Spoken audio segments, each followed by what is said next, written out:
มี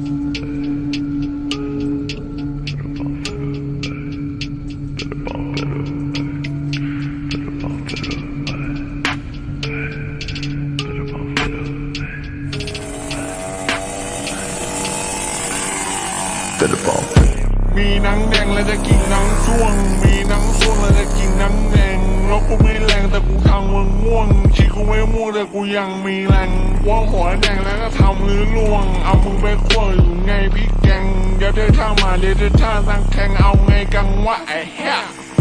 มีหนังแดงแล้วจะกิน